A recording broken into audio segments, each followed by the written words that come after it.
ജയത്തിൻ്റെ കൊടിയുമായി ഇന്ന് പകൽ നമ്മുടെ കർത്താവ് നമ്മുടെ മധ്യത്തിലുണ്ട്. വായിക്കാം ഒരു വേദഭാഗം. വിശുദ്ധ ലൂക്കോസ് എഴുതിയ സുവിശേഷം 21 അധ്യായം 36 വാക്യം. സദാകാലവും ഉണർന്നും പ്രാർത്ഥിച്ചും കൊണ്ടിരിപ്പീൻ. നമുക്ക് വളരെ സുപരിചിതമായൊരു ഭാഗമാണെന്ന് ഞാൻ വിശ്വസിക്കുന്നു. ഈ വായിക്കപ്പെട്ട ഈ സ്റ്റേറ്റ്മെൻറ്റ് നമ്മുടെ വാഴ്ത്തപ്പെട്ടവനായ യേശു കർത്താവ് തൻ്റെ പരസ്യ ശുശ്രൂഷ സമയത്ത് ഭൂമിയിൽ ആയിരുന്നപ്പോൾ അരുളി ചെയ്തൊരു വചനമാണ്. എന്താ പറഞ്ഞത്? ആകയാൽ ഈ സംഭവിപ്പാനുള്ള എല്ലാറ്റിനും ഒഴിഞ്ഞു പോകുവാനും. എല്ലാറ്റിനും, ആ പദം നമ്മൾ ശ്രദ്ധിക്കണം. എന്ന് പറഞ്ഞാൽ അതിനൊരു ലിമിറ്റില്ല. എല്ലാറ്റിനും എന്ന് പറഞ്ഞാൽ ഏത് സംഭവമായാലും ഒഴിഞ്ഞു പോകുവാനും. അടുത്ത പദം, മനുഷ്യപുത്രൻ്റെ മുൻപിൽ നിൽപ്പാനും നിങ്ങൾ പ്രാപ്തരാകേണ്ടതിന് എന്ത് ചെയ്യണം? സദാകാലവും ഉണർന്നും പ്രാർത്ഥിച്ചും കൊണ്ടിരിക്കണം. സദാകാലവും ഉണർന്നു എന്ന് പറയുമ്പോൾ ഉറങ്ങാതെ ഉണർന്നിരുന്ന് പ്രാർത്ഥിക്കണമെന്നല്ല. പ്രത്യുത ഉറങ്ങേണ്ട സമയത്ത് ഉറങ്ങണം. എന്നാൽ ഇവിടെ കർത്താവ് ആമേൻ ഉദ്ദേശിച്ചിരിക്കുന്നത് നിൻ്റെ ആത്മീയ മന്ദത വെടിഞ്ഞ് നീ ഉണരണം. സ്തോത്രം. പ്രാർത്ഥിക്കുവാൻ പരിശുദ്ധാത്മാവ് നിയോഗിക്കുന്ന സന്ദർഭങ്ങളിൽ അത് രാത്രിയായാലും പകലായാലും ആമേൻ മയങ്ങിയും മങ്ങിയും ഇരിക്കാതെ ഉണർവോടെ ആവേശത്തോടെ ആത്മശക്തിയോടെ പ്രാർത്ഥിപ്പാൻ തയ്യാറായാൽ വിഷയങ്ങൾക്ക് പരിഹാരമുണ്ട്. ഇവിടെ കർത്താവ് പറഞ്ഞു ആകയാൽ ഈ സംഭവിപ്പാനുള്ള അവിടെ രണ്ട് കാര്യം പറയുന്നത്. ഒന്ന്, ആകയാൽ സംഭവിപ്പാനുള്ളതെല്ലാം എന്ന് പറഞ്ഞാൽ ഒരു മനുഷ്യൻ ഈ ഭൂമിയിൽ ജീവിച്ചിരിക്കുന്ന കാലയളവിൽ അവൻ്റെ ജീവിതത്തിൽ നേരിടുന്ന പ്രതിസന്ധികളെ ഒഴിഞ്ഞു മാറുവാൻ പ്രാർത്ഥന ആവശ്യമാണ്. അതല്ലേ 68 സങ്കീർത്തനത്തിൽ ഒരു വാക്യമുണ്ടല്ലോ, നമ്മുടെ രക്ഷയാകുന്ന ദൈവമായി നാൾതോറും നമ്മുടെ ഭാരങ്ങളെ ചുമക്കുന്ന കർത്താവ് വാഴ്ത്തപ്പെടുമാറാകട്ടെ. ദൈവം നമുക്ക് ഉദ്ധാരണങ്ങളുടെ ദൈവമാകുന്നു. മരണത്തിൽ നിന്നുള്ള നീക്കുപോക്കുകൾ കർത്താവായ യഹോവയ്ക്കുള്ളത് തന്നെ. ഞാൻ പറയും, മരണത്തിൽ നിന്ന് മാത്രമല്ല, നമ്മുടെ ജീവിതത്തിൽ നേരിടുന്ന ഏത് പ്രതിസന്ധിയിൽ നിന്നും നീക്കുപോക്ക് ലഭിക്കണമെങ്കിൽ ദൈവം വിചാരിക്കണം. സ്തോത്രം. നമ്മുടെ കർത്താവ് സകല നാമത്തിലും മേലായ നാമമുള്ള ദൈവമാ. പല നാമങ്ങളും നിന്നെ കേട്ടാൻ ഉപയോഗിക്കുമ്പോൾ യേശുവിൻ്റെ നാമം നിന്റെ കേട്ടഴിക്കുന്ന നാമമാ. ഇന്ന് പകൽ നിന്നെ ബന്ധിക്കുന്ന ബന്ധനങ്ങളെ അഴിച്ചു മാറ്റുന്ന യേശുവിൻ്റെ നാമത്തിൽ ഇന്ന് പകൽ ജയമെടുക്കുക. മറ്റു നാമങ്ങൾ ഉപയോഗിച്ച് നിന്റെ നന്മകളെ കെട്ടുമ്പോൾ, നിന്റെ വാഗ്ദത്തങ്ങളെ കെട്ടുമ്പോൾ, നിന്റെ അനുഗ്രഹങ്ങളെ കെട്ടുമ്പോൾ യേശുവിൻ്റെ നാമത്തിൽ ആ കെട്ടുകളെ അഴിക്കുവാൻ അവൻ്റെ നാമത്തിന് ശക്തിയുണ്ട്. ഇന്ന് പകൽക്കാലം ചില ബന്ധനങ്ങൾ അഴിയുന്ന പകൽക്കാലമാ. ഡിലേ ആയിപ്പോയ ചില വാഗ്ദത്തങ്ങൾ പ്രാപിക്കുന്ന പകൽക്കാലമാ. എത്ര പേർക്ക് വിശ്വസിപ്പാൻ കഴിയും? ഇന്ന് പകൽ ഇവിടെ വെളിപ്പെട്ട് നിൽക്കുന്ന ദൈവവചനത്തിന്റെ ശക്തിയുണ്ട്. ഈ വചനമെന്ന് പറയുന്നത് കേവലം ഏതോ രാജ്യത്തുണ്ടാക്കിയ പേപ്പറിൽ, ഏതോ രാജ്യത്ത് അച്ചടിച്ച ഒരു മെഷീനിൽ അച്ചടിച്ച് അക്ഷരങ്ങളായി ഒതുങ്ങി ഒരു ബുക്കിൽ ഒതുങ്ങിയിരിക്കുന്നതല്ല വചനം. പ്രത്യുത നിന്റെ ആവശ്യഘട്ടങ്ങളിൽ ഇതിനകത്തു നിന്നും ഇറങ്ങി വന്ന് നിന്റെ ജീവിതത്തിൽ ആമേൻ വിടുതൽ തരുവാൻ കഴിവുള്ള ജീവനുള്ള ദൈവത്തിന്റെ വചനം. ആ വചനം ഇന്ന് പകൽ ഇവിടെ വ്യാപരിക്കുമ്പോൾ ചില വിടുതൽ സംഭവിക്കും. ഞാനത് വിശ്വസിക്കുന്നു. ഇവിടെ കർത്താവ് പറഞ്ഞത് സംഭവിക്കാനുള്ള എല്ലാറ്റിനും ഒഴിഞ്ഞു പോകുക എന്ന് പറഞ്ഞാൽ ഭൂമിയിൽ ജീവിച്ചിരിക്കുന്ന ഒരു മനുഷ്യൻ്റെ ആയുഷ്കാലത്ത് സംഭവിക്കുന്ന പ്രതിസന്ധികളിൽ നിന്ന് നീക്കുപോക്ക്. അടുത്തത് അതിപ്രാധാന്യം അർഹിക്കുന്നതാ. എന്താ? മനുഷ്യപുത്രൻ്റെ മുൻപിൽ നിൽപ്പാൻ പ്രാപ്തരാകേണ്ടതിന്. നിങ്ങൾക്ക് മനസ്സിലാവുന്നുണ്ടോ ഞാൻ പറയുന്നത്? എപ്പോഴാണ് കർത്താവിൻ്റെ മുന്നേ നിൽക്കുന്നത്? വചനത്തൊരു വാക്യമുണ്ട്, 2 കൊരിന്ത്യർ ലേഖനം 5-ാം അധ്യായത്തിൽ, അവനവൻ ശരീരത്തിൽ ഇരിക്കുമ്പോൾ ചെയ്തത് നല്ലതാകിലും തീയതാകിലും അതിന് തക്കവണ്ണം പ്രാപിക്കേണ്ടതിന് നാം എല്ലാവരും ക്രിസ്തുവിൻ്റെ ന്യായാസനത്തിന് മുൻപാകെ വെളിപ്പെടേണ്ടതാകുന്നു. അപ്പോൾ കുഞ്ഞുകുട്ടി ആവാലവൃത്തം എല്ലാ മനുഷ്യരും എവിടെ നിൽക്കണം ഒരു ദിവസം? അങ്ങനെ നിൽക്കേണ്ടി വരുമ്പോൾ മുട്ടിടിക്കാതെ നിൽക്കണമെങ്കിൽ, പ്രാഗൽഭ്യത്തോടെ നിൽക്കണമെങ്കിൽ, വിശ്വസ്തനും ആമേൻ നല്ലവനും വിശ്വസ്തനുമായ ദാസനെ ദാസിയെ എന്നുള്ള പേരിന് ഓഹരിക്കാരാകണമെങ്കിൽ ഇവിടെ പറഞ്ഞിരിക്കുന്നു, സദാകാലവും ഉണർന്നും പ്രാർത്ഥിച്ചും കൊണ്ടിരിക്കണം. നിങ്ങൾ പ്രാർത്ഥിക്കുന്നവരെ എനിക്കറിയാം, നിങ്ങളുടെ മുഖം കാണുമ്പോഴേ അറിയാം നിങ്ങളെല്ലാവരും നല്ലൊരു പ്രാർത്ഥിക്കുന്നവരാണ്. പ്രാർത്ഥിക്കാത്തവരെ കണ്ടാലും നമുക്കറിയാം അല്ലേ റജയ് പാഷേ? പ്രാർത്ഥിക്കുന്നവരെ കണ്ടാലും അറിയാം, പ്രാർത്ഥിക്കാത്തവരെ കണ്ടാലും അറിയാം. നമ്മുടെ ഒരു കുഴപ്പം നമുക്ക് പ്രാർത്ഥിക്കാൻ സമയമില്ലെന്നുള്ളതാണ്. ഇന്ന് പല ഭവനങ്ങളിലും സന്ധ്യാരാധനകളും പ്രഭാത പ്രാർത്ഥനകളും നിന്നുപോയി. ഞങ്ങൾ 7 മക്കളാണ്. ഞങ്ങളുടെ വീട്ടിൽ എന്നും രാവിലെ 5 മണിക്ക് പ്രഭാത പ്രാർത്ഥനയുണ്ട്. ആദ്യം വിളിക്കും, രണ്ടാമതൊന്നുകൂടെ വിളിക്കും. മൂന്നാമത്തെ വിളിയല്ല, ഒരു കലം വെള്ളം തലേ വീഴുകയാണ്. അതും എഴുന്നേറ്റില്ലെങ്കിൽ കാലെ പിടിച്ച് വലിച്ചുകൊണ്ട് പായലിരുത്തും. വലിച്ചുകൊണ്ട് ഇരുത്തിയാണെങ്കിലും കൊള്ളാം, സ്തോത്രം. അതെല്ലാം ഞങ്ങളുടെ ജീവിതത്തിൽ അനുഗ്രഹമായി. ഇന്നത്തെ കുഞ്ഞുങ്ങൾ കിടക്കുന്നത് എപ്പോഴാണ്, എഴുന്നേക്കുന്നത് എപ്പോഴാണ്? പല കുഞ്ഞുങ്ങളും മൊബൈലിന് അഡിക്റ്റാണ്. ഇന്ന് കുഞ്ഞുങ്ങളെ കളിപ്പിക്കാനും ശാന്തമായി ഇരിക്കാനും നമ്മൾ കൊടുക്കുന്നത് എന്തുവാ? മൊബൈലാണ്. ഏതാണ്ട് 6 വർഷങ്ങൾക്ക് മുൻപ് RCCയിലെ ഡോക്ടേഴ്സ് കണ്ടുപിടിച്ച ഒരു സത്യം മനോരമയിൽ വന്നിട്ടുണ്ടായിരുന്നു. 99% കുഞ്ഞുങ്ങൾക്കുമുണ്ടാകുന്ന ബ്രെയിൻ ട്യൂമറിൻ്റെ മുഖ്യ കാരണം മൊബൈൽ റേഡിയേഷനാണ്. ഞാൻ പലയിടത്തും അത് പറയും. കുഞ്ഞുങ്ങൾക്ക് മൊബൈൽ കൊടുക്കുന്ന കൊള്ളാം, റേഡിയേഷൻ ഇല്ലാത്ത മൊബൈൽ നിങ്ങൾ കൊടുത്തോ, സ്തോത്രം. അല്ലെങ്കിൽ കുഞ്ഞുങ്ങളെ നമ്മൾ ഇഞ്ചിഞ്ചായി കൊല്ലുകയാണ്. അല്ലാതെ തന്നെ കുഞ്ഞുങ്ങളെ ശാന്തമായി ഇരിക്കാൻ നമ്മൾ അഭ്യസിപ്പിക്കണം. ഞാൻ പറഞ്ഞു വന്നത്, പണ്ട് പിതാക്കന്മാർ, മാതാക്കൾ കുഞ്ഞുങ്ങളെ ദൈവസന്നിധിയിൽ വിശ്വസ്തയോടെ വളർത്തിയെടുത്തു. അത് നമ്മൾ ഇന്ന് അനുഭവിക്കുന്ന നന്മകൾ നമ്മുടെ ജീവിതത്തിന് മിടുക്കൊണ്ടൊന്നുമല്ല കേട്ടോ. ഞാൻ പറയാം, നമ്മൾ ഉറങ്ങിയപ്പോൾ ഉറങ്ങാതെ നമുക്ക് വേണ്ടി കരഞ്ഞ കണ്ണുകൾ, നമ്മളൊന്നും അറിയാതെ കിടന്നപ്പോൾ നമുക്ക് വേണ്ടി നനഞ്ഞ കണ്ണുകൾ നമ്മുടെ പിൻപിലുണ്ടായിരുന്നു. നമ്മൾ നശിച്ചു പോകാതെ അനുഗ്രഹിക്കപ്പെടുവാൻ പ്രാർത്ഥിച്ച മാതാക്കളും പിതാക്കളും ഉണ്ടായിരുന്നു. അതിൻ്റെ നന്മയാണ് ഇന്ന് പകൽ നാം കരങ്ങളിൽ മേടിക്കുന്നത്. അതോർത്ത് ദൈവത്തെ നാം മഹത്വപ്പെടുത്തണം. നമുക്ക് പുകഴുവാനൊന്നുമില്ല, അഹങ്കരിക്കുവാനൊന്നുമില്ല. ദൈവത്തിൻ്റെ ബലമുള്ള കരങ്ങളിൽ താഴ്ത്തി ഏൽപ്പിക്കുന്നവനെ ദൈവം ഉയർത്തിക്കൊണ്ടേയിരിക്കും. അപ്പോൾ മനുഷ്യപുത്രൻ്റെ മുൻപിൽ നിൽപ്പാൻ നമ്മൾ പ്രാപ്തരാകേണ്ടതിന് സദാകാലവും ഉണർന്നും പ്രാർത്ഥിച്ചു കൊണ്ടിരിക്കണം. ഈ വാക്യം തുടങ്ങുന്നത് ആകയാൽ ഈ സംഭവിപ്പാനുള്ള എന്നും പറഞ്ഞു. അപ്പോൾ നമുക്കറിയാം, ആകയാൽ എന്തെന്നാൽ, എന്തുകൊണ്ടെന്നാൽ എന്നൊക്കെ പദങ്ങളുണ്ടെങ്കിൽ അതിന് മുമ്പ് എന്തോ ഗഹനമായ വിഷയങ്ങൾ പറഞ്ഞിട്ടുണ്ടെന്നാണ് നാം മനസ്സിലാക്കേണ്ടത്. ഈ അധ്യായത്തിൻ്റെ 25 മുതൽ വായിക്കുമ്പോൾ ആകാശത്തിലും ഭൂമിയിലും ഒക്കെ നടക്കേണ്ട ചില കാര്യങ്ങൾ കർത്താവ് പറയുന്നുണ്ട്. അതിനുശേഷം യെരുശലേമിൽ നടക്കുന്ന കാര്യങ്ങൾ, അതിനുശേഷം വ്യക്തിപരമായി ചില കാര്യങ്ങൾ. അതൊന്ന് ഓടിച്ച് വായിച്ചു പോകാം. 20-ാം വാക്യം ഒന്ന് വായിച്ചേ. സൈന്യങ്ങൾ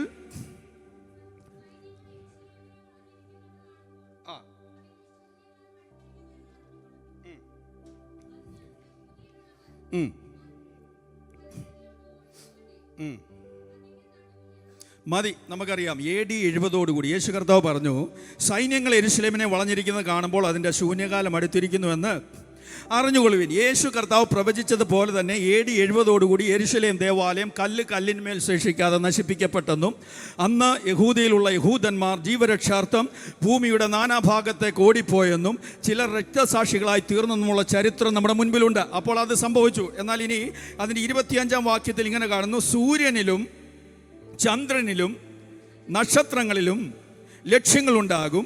കടലിൻ്റെയും ഓളത്തിൻ്റെയും മുഴക്കം നിമിത്തം ഭൂമിയിലെ ജാതികൾക്ക് നിരാശയോടുകൂടിയ പരിഭ്രമം ഉണ്ടാകും. എന്താ പരിഭ്രമം ഉണ്ടാവും? ഈ നിരാശപ്പെട്ടിരിക്കുന്നവൻ്റെ മുഖം കണ്ടാൽ നമുക്കറിയാം, പരിഭ്രമിക്കുന്നവരെ കണ്ടാലും നമുക്കറിയാം. ഇത് രണ്ടും കൂടെ ഒന്നിച്ച് വന്നാൽ എങ്ങനെയായിരിക്കും നമ്മുടെ എക്സ്പ്രഷൻ മുഖത്തിൻ്റെ? നിങ്ങൾ തന്നെ ഊഹിച്ചാൽ മതി. ഇവിടെ പറഞ്ഞിരിക്കുന്നത്, സൂര്യനിലും ചന്ദ്രനിലും നക്ഷത്രങ്ങളിലും ലക്ഷ്യങ്ങളുണ്ടാകും. കടലിൻ്റെയും ഓളത്തിൻ്റെയും മുഴക്കം നിമിത്തം ഭൂമിയിലെ ജാതികൾക്ക് നിരാശയോടുകൂടിയ പരിഭ്രമം ഉണ്ടാകും. യിരെമ്യ പ്രവചനം 10-ാം അധ്യായത്തിൻ്റെ 1-2 വാക്യങ്ങൾ വേഗത്തിൽ ഒന്ന് വായിക്കണം. Jeremiah chapter 10 verse 1 and 2.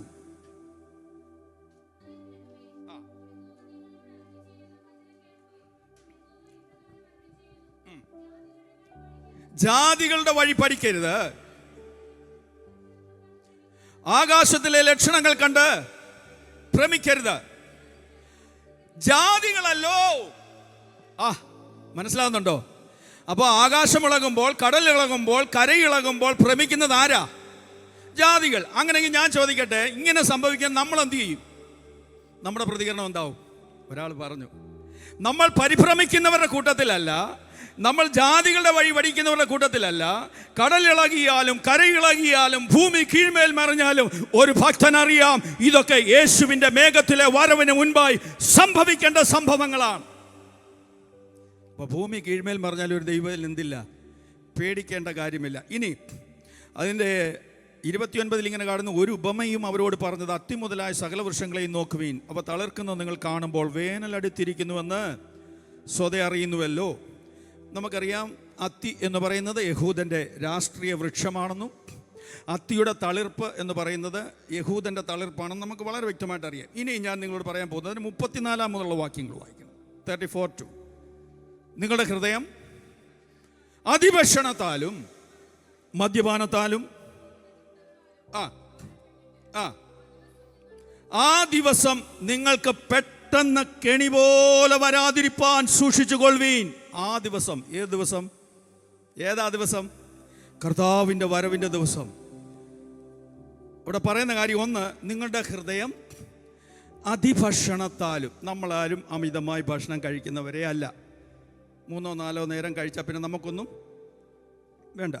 അടുത്തത് മദ്യപാനത്താലും. മദ്യപിക്കുന്നവരാരും ഇല്ലല്ലോ. ഞാൻ ഈ അടുത്തിടെ കേട്ടത്, അമേരിക്കയിലെ വലിയ വലിയ ചർച്ചുകളിൽ യങ്സ്റ്റേഴ്സ് വർഷിപ്പിന് കയറുന്നതിന് മുമ്പ് അല്പം സേവിച്ചിട്ട് കയറുമെന്നാണ്. എന്തിനാണെന്നറിയോ? സ്പിരിറ്റ് കൂടാൻ വേണ്ടി. ഇവിടെ അത് വരാതിരിക്കാൻ പ്രാർത്ഥിച്ചു. സ്തോത്രം. കാരണം മദ്യപാനി സ്വർഗരാജ്യം അവകാശമാക്കിയില്ലെന്ന് വചനം പറയുന്നെങ്കിൽ അവകാശമാക്കത്തില്ല. മദ്യം എടുക്കരുത്, കൊടുക്കരുത്, കുടിക്കരുത്. സ്തോത്രം. അത് നമുക്കുള്ളതല്ല എന്ന് വേദവസം വ്യക്തമായ നിർദ്ദേശം നമുക്ക് തരുന്നുണ്ട്. സൂപ്പർ മാർക്കറ്റിൽ കയറുമ്പോൾ തിളങ്ങുന്നത് കാണുമ്പോൾ നിങ്ങൾ നോക്കരുത്. സദൃശവാക്യത്തിൽ പറയുന്നുണ്ട്, മദ്യം രസമായി ഇറക്കുന്നതും തിളങ്ങുന്നത് കാണുമ്പോൾ നീ എന്ത് ചെയ്യരുത്? നോക്കരുത്. നോക്കി ടേസ്റ്റ് നോക്കാൻ പലരും മേടിച്ചുകൊണ്ട് പോകുന്ന പുള്ളികളുണ്ട്. സ്തോത്രം. അതൊക്കെ നിർത്തിക്കോണം എന്ന് പറഞ്ഞാൽ മദ്യപാനി സ്വർഗരാജ്യം അവകാശമാണ്. അത് നമുക്കില്ല. അടുത്തെന്താ പറയുന്നത്? ഉപജീവന ചിന്തകളാലും ഭാരപ്പെട്ടിട്ട്. ഉപജീവന ചിന്തയില്ലാത്ത ആരെങ്കിലും ഇവിടെ ഉണ്ടോ? ഉണ്ടോച്ചാ? എന്നപ്പോൾ നമ്മളിവിടെ വരത്തില്ലല്ലേ? ഈ തണുപ്പൊക്കെ സഹിച്ച് മഞ്ഞിനകത്തൂടെ നടന്ന് അല്ലേ? ഇപ്പം മഞ്ഞൊന്നും പൊഴിയുന്നില്ല. നമുക്കെല്ലാം എന്തോ ഉണ്ട്, ഞാൻ ഉൾപ്പെടെ നമുക്കെല്ലാം ഉപജീവന ചിന്ത ഉണ്ട്. പക്ഷേ അത് ഭാരമായി കെണിയായി തീരരുത്. എബ്രായ ലേഖനം 12-ാം അധ്യായത്തിൽ വാക്യമുണ്ട്, സകല ഭാരവും മുറുകെ പറ്റുന്ന പാപവും വിട്ട് നിങ്ങളുടെ ഓട്ടം സ്ഥിരതയോടെ ഓടണം. എങ്ങനെ ഓടണം? വിശ്വാസത്തിൻ്റെ നായകനും പൂർത്തി വരുത്തുന്നവനുമായ യേശുവിനെ നോക്കി ഓടണം. ഓടിയെങ്കിൽ മാത്രമേ അങ്ങ് ചെല്ലത്തുള്ളൂ. ഈ ഭൂമിയിലെ ഒരു നേതാവിനെ നോക്കി ഓടിയാൽ എവിടെ ചെല്ലില്ല? സ്വർഗത്തിൽ ചെല്ലത്തില്ല. അതിന് മാതൃക വചനം തന്നിരിക്കുന്നത് യേശു മാത്രമാണ്. കാരണം എബ്രായ ലേഖനം 11-ാം അധ്യായം പഠിക്കുമ്പോൾ വിശ്വാസ വീരന്മാരുടെ പട്ടിക നിരനിരയായി നിർത്തിയിരിക്കുക. വിശ്വാസത്താൽ സിംഹങ്ങളുടെ വായടച്ചു കളഞ്ഞവർ, വിശ്വാസത്താൽ തീയുടെ ബലം കെടുത്തിയവർ, വിശ്വാസത്താൽ വീര്യം പ്രവർത്തിച്ചവർ, വിശ്വാസത്താൽ വാളിൻ്റെ വായ്ത്തലയ്ക്ക് ഒഴിഞ്ഞുപോയ വിശ്വാസ വീരന്മാരെ നിരയായി നിർത്തിയിട്ട് 12-ാം അധ്യായത്തിൽ വരുമ്പം പറയുക, സകല ഭാരവും മുറുകെ. അപ്പം ഭാരം വർദ്ധിച്ച പാപം ചെയ്യാൻ സാധ്യതയുണ്ടെന്ന്. പാപത്തിന് നമുക്ക് ഈ പാപം ചെയ്ത് കഴിയുമ്പോൾ ഒരു കുഴപ്പമോ, പാപത്തെ വിടണം എന്നൊരു പരിധിയാകുമ്പോൾ നമുക്ക് തോന്നും. പക്ഷേ പാപം എന്ത് ചെയ്യത്തില്ല. ഞാനതിനൊരു ഉദാഹരണം പറയും. ഈ മരത്തേക്കൂടെ അഴിഞ്ഞു പോകുന്ന പാമ്പിനെ പിടിക്കുന്ന കുരങ്ങിനെ കണ്ടുണ്ടോ? ആനിമൽ പ്ലാനറ്റ് കയറി നോക്കിയാൽ മതി. വെറുതെ അഴിഞ്ഞു പോകുന്ന പാമ്പിനെ ആര് കയറി പിടിക്കും? മങ്കി പിടിക്കും. എവിടാ പിടിക്കുന്നത്? പക്ഷേ പെടലിക്ക് പിടിക്കും. പിടിച്ചു കഴിഞ്ഞാൽ പാമ്പ് ചെയ്യുന്നൊരു കാര്യമുണ്ട്, വിട്ടിട്ട് പോകത്തില്ല, കയ്യിലങ്ങ് ചുറ്റും. അപ്പോൾ ഇദ്ദേഹം പിടിച്ചു പോയല്ലോ എന്നായിപ്പോവും. നോക്കത്തില്ല. നോക്കുമ്പോൾ നാക്കുന്നിടുന്നേണ്ട പേടി, അതിനിങ്ങനെ ഇരിക്കത്തുള്ളൂ. ദിവസങ്ങളോളം ഈ പിടിവിടാതെ ഈ മങ്കിയും ഇരിക്കും, ചുറ്റഴിക്കാതെ പാമ്പ് കൈ ചുറ്റിയിരിക്കും. എന്നിട്ട് രണ്ടും ഒരുപോലെ ഭക്ഷണം കിട്ടാതെ ചത്ത് താഴെ പോകുന്ന ചരിത്രം പറയുന്നത്, അല്ലെങ്കിൽ കഥ പറയുന്നത്. അപ്പോൾ പലപ്പോഴും പാപം വിടണമെന്ന ആഗ്രഹമുണ്ടെങ്കിലും പാപം നമ്മെ വിടാത്ത അവസ്ഥയിൽ ആരുമായിത്തീരരുത്. വചനം ഇങ്ങനെ പറയുന്നു, പാപം വാതിൽക്കൽ കിടക്കുന്നു, അതിൻ്റെ ആഗ്രഹം നിന്നോടാകുന്നു, നീയോ അതിനെ കീഴടക്കണം. അതിനെ കീഴടക്കാൻ വേറെ ആരും വരത്തില്ല. സഭയിലെ പാർശ്വ വരത്തില്ല. പാപത്തെ കീഴടക്കാനുള്ള അധികാരം നിന്റെ മേലാ ദൈവം തന്നിരിക്കുന്നത്. ഇന്ന് പകൽ ആ അധികാരം അതെ ഉപയോഗിപ്പാൻ തയ്യാറായാൽ, ലോകമോഹങ്ങൾ മാടി വിളിക്കുമ്പോൾ, ലോകത്തിന്റെ മ്ലേച്ഛതകളിൽ നിന്നെ പ്രലോഭിക്കുമ്പോൾ, അതിനെ ശാസിച്ച് ആത്മബലത്തോടെ മുന്നേറുവാൻ ദൈവം സഹായിക്കും. ഇത് പാപം നിറഞ്ഞ ലോകമാ, മ്ലേച്ഛത നിറഞ്ഞ ലോകമാ. പാപത്തിലേക്ക് ഒരു ഭക്തനെ വീഴ്ത്താൻ ശ്രമിച്ചു കൊണ്ടിരിക്കുന്ന ലോകം. വീഴുന്നവനെ അത് നിൽക്കുന്നവൻ വീഴാതിരിപ്പാൻ സൂക്ഷിക്കട്ടെ എന്ന് വചനം നമുക്ക് നിർദ്ദേശം തന്നിട്ടുണ്ടെങ്കിൽ ഇന്ന് പകൽ ഞാൻ പറയട്ടെ, സ്തോത്രം. പാപത്തെ വിട്ടൊഴിഞ്ഞ് വിശുദ്ധിയോടെ ജീവിച്ചില്ലെങ്കിൽ കാഹളം ധ്വനിക്കുമ്പോൾ നാം കൈവിടപ്പെട്ടു പോകും. കാഹളം ധ്വനിച്ച് കൈവിടപ്പെട്ടു പോയി കഴിഞ്ഞാൽ രണ്ടാമത് നമുക്കൊരു ചാൻസ് ഇല്ല. ഒരു ട്രെയിൻ മിസ്സായാൽ അടുത്ത ട്രെയിനെ കയറാം, ഒരു ബസ് മിസ്സായാൽ അടുത്ത ബസ് പിടിക്കാം, ഒരു ഫ്ലൈറ്റ് മിസ്സായാൽ അടുത്ത ഫ്ലൈറ്റ് പിടിക്കാം. പക്ഷേ കർത്താവിൻ്റെ കാഹളനാദത്തിങ്കൽ കൈവിടപ്പെട്ടു പോയാൽ നമുക്ക് രണ്ടാമതൊരു ചാൻസ് ഇല്ല. ആ അവസ്ഥ നിങ്ങൾ ഓർത്തോണം. ഇപ്പം പാപം മാടി വിളിക്കുമ്പോൾ, പാപം വാതിൽക്ക് കിടക്കുമ്പോൾ, അതിനെ കീഴടക്കുവാനുള്ള അധികാരവും അഭിഷേകവും നമ്മുടെ മേൽ ദൈവം തന്നിട്ടുണ്ടെന്നുള്ള വസ്തുത നാം മറന്നു പോകരുത്. അപ്പോൾ കർത്താവ് ഇത്രയും കാര്യങ്ങളാണ് പറഞ്ഞു. ഒന്ന്, യെരുശലേമിൻ്റെ നാശം, സൂര്യനിലും ചന്ദ്രനിലും നക്ഷത്രങ്ങളിലും സംഭവിക്കുന്ന കാര്യം, യെരുശലേമിൻ്റെ യഹൂദന്മാരുടെ അവസ്ഥകൾ, അതിനുശേഷം വ്യക്തിപരമായി നമ്മുടെ ജീവിതത്തിൽ സംഭവിപ്പാൻ സാധ്യതയുള്ള കാര്യങ്ങൾ. അങ്ങനെയാണല്ലോ, നിങ്ങളുടെ ഹൃദയം അതിഭക്ഷണത്താലും മദ്യപാനത്താലും ഉപജീവന ചിന്തകളാലും ഭാരപ്പെട്ടിട്ട് ആ ദിവസം നിങ്ങൾക്ക് പെട്ടെന്ന് കെണി പോലെ വരാതിരിപ്പാൻ സൂക്ഷിച്ചു കൊള്ളുവീൻ. അത് സർവ്വഭൂതലത്തിലും വസിക്കുന്ന ഏവർക്കും വരും. ആകയാൽ ഈ സംഭവിപ്പാനുള്ള എല്ലാറ്റിനും ഒഴിഞ്ഞു പോകുവാനും മനുഷ്യപുത്രന്റെ മുൻപാകെ നിൽപ്പാനും നിങ്ങൾ പ്രാപ്തരാകേണ്ടതിന് സദാകാലവും ഉണർന്നും പ്രാർത്ഥിച്ചും കൊണ്ടിരിപ്പീൻ. ഇന്ന് പകൽ ഞാൻ പറയട്ടെ, പ്രാർത്ഥന ഒരു ബലഹീനന്റെ ശക്തിയാണ്. പ്രാർത്ഥന ഒരു ശക്തന്റെ ബലഹീനതയായി മാറണം. ഇന്ന് പകൽ പ്രാർത്ഥന ഒരു ബലഹീനതയായി നമ്മുടെ ജീവിതത്തിൽ കൊണ്ട് നടക്കുവാൻ കഴിയുന്നെങ്കിൽ, ദൈവത്തിന്റെ പരിശുദ്ധാത്മാവ് നിയോഗിക്കുന്ന സന്ദർഭങ്ങളിൽ, അത് ഉറക്കത്തിലായാലും യാത്രയിലായാലും ജോലിയിലായാലും പ്രാർത്ഥിക്കുവാൻ നീ മുഴങ്കാൽ മടക്കുന്നെങ്കിൽ, നിന്റെ ജീവിതത്തിൽ നേരിടുന്ന പ്രതിസന്ധികളെ ഒഴിച്ചു മാറ്റി വിടുവാൻ ദൈവത്തിന് കഴിയും. പ്രാർത്ഥന സ്വർഗത്തിൻ്റെ സകല നിക്ഷേപങ്ങളുടെയും കലവറ തുറക്കുന്ന ഒരു കീയാണെന്ന് ഭക്തന്മാർ പറയും. പ്രാർത്ഥനയാൽ സാധിക്കാത്ത വല്ല കാര്യമുണ്ടോ വെച്ചാൽ? ഒന്നുമില്ല. അത് പ്രാർത്ഥിക്കുന്നവർക്കറിയാം. ഇവിടെ വന്ന് ജോലി നഷ്ടപ്പെടുമ്പോൾ, അല്ലെ ഒരു ജോലി വേണമെങ്കിൽ, വിസയുടെ ക്രമീകരണം നടക്കണമെങ്കിൽ നിങ്ങളൊരു മനുഷ്യൻ്റെ അടുത്ത് പോകണ്ടെന്നേ, മുഴങ്കാൽ മടക്കി അങ്ങോട്ട് ഇരുന്നാൽ മതി. തകരണം, ഹൃദയം തകരണം. ഞാൻ ദുബൈയിലായിരിക്കുമ്പോൾ എൻ്റെ ഫാമിലി എനിക്ക് കൊണ്ടുപോകണം. അങ്ങനെ വിസ കമ്പനി തന്നു. എനിക്കന്ന് 2 മാസത്തെ സാലറി കിട്ടാറുണ്ട്, ലീവ് സാലറിയും കിട്ടാറുണ്ട്. അപ്പോൾ മാനേജർ പറഞ്ഞു, നീ റെഡി ആയിക്കോ. ചർച്ചിൽ അനൗൺസ് ചെയ്തു. വൈകിട്ട് ചർച്ചയിൽ നിന്ന് പ്രാർത്ഥിച്ചു വിടുവാൻ പാസ്റ്ററും ഒരു പരിവാരം 10-35 പേര് വരുന്നൊരു സംഭവം ദുബായിലൊക്കെ ഉണ്ട്, UAE എന്നാൽ ഞാൻ പോകുന്ന അന്ന് രാത്രി ഡ്യൂട്ടി കഴിഞ്ഞ് കാർഡ് പഞ്ച് ചെയ്ത് ഇറങ്ങുമ്പോൾ, ക്യാഷിന് വേണ്ടി അക്കൗണ്ട്സിൽ ചെന്നപ്പോൾ, നോ മണി നോ ടിക്കറ്റ്. എന്നോട് പറയുക, നോ ക്യാഷ് നോ ടിക്കറ്റ്, നീ എങ്ങനെയും പോകും, വിസ കയ്യിലുണ്ട്. പിറ്റേ ദിവസം എയർപോർട്ടിൽ ആൾ വരും കാറുമായിട്ട്. അന്നൊക്കെ കാറിന് അതൊരാഘോഷമാണ്. എനിക്കവിടെ വെച്ച് എൻ്റെ കണ്ണിൽ ഇരുട്ട് കയറുന്ന പോലെ തോന്നി. അന്ന് എൻ്റെ 2 ദിറംസേ കയ്യിലുള്ളൂ. ഞാൻ ആ 2 ദിറംസ് എടുത്ത് ഒരു ടാക്സി വിളിച്ച് നേരെ, അന്ന് അജ്മാനില്ല ജോലി ചെയ്യുന്നത്, അജ്മാനിൽ നിന്ന് ഷാർജയിൽ വന്നു. അന്ന് ദുബൈയിലുള്ള പ്രയർ സെൻറ്റർ IPC സഭയുടെ പാസ്റ്ററാണ് എൻ്റെ മൂത്ത ബ്രദർ. അദ്ദേഹം നാട്ടിൽ പോയിരിക്കുക. ഞങ്ങൾ ഒന്നിച്ചൊരു സ്റ്റുഡിയോ ഫ്ലാറ്റിലാണ് പാർക്കുന്നത്. ഞാൻ റൂമിലേക്ക് കയറുമ്പോൾ എനിക്ക് വൊമിറ്റ് ചെയ്യാൻ തോന്നുന്നുണ്ട്, തല കറങ്ങുന്നുണ്ട്, എന്ത് ചെയ്യണമെന്ന് അറിയത്തില്ല. പരിശുദ്ധാത്മാവ് പറഞ്ഞു, നീ മുഴങ്കാൽ മടക്കാൻ പറഞ്ഞു. ഞാൻ പ്രാർത്ഥനപ്പ വിരിച്ചിട്ടിട്ട് അതിലോട്ട് വീണു. എൻ്റെ അപ്പ ഒരൊറ്റ വിളി വിളിച്ചു. കൂടുതലൊന്നും പറഞ്ഞില്ല. എൻ്റെ ടെലിഫോൺ റിങ് ചെയ്യുക. ഞാൻ ഓടിച്ചെന്നെടുത്തപ്പോൾ, James come and collect your money and ticket. നമ്മുടെ ദൈവം ആരാന്നറിയാമോ? ഇന്ന് പകൽ നിങ്ങളുടെ ഹൃദയം ഒന്ന് തകർന്നാൽ, എൻ്റെ യേശുവേ എന്ന ഹൃദയം തകർന്നൊന്ന് വിളിച്ചാൽ, ആ വിളിപ്പുറത്തു നിൽക്കുന്നവനാ എൻ്റെ ദൈവം.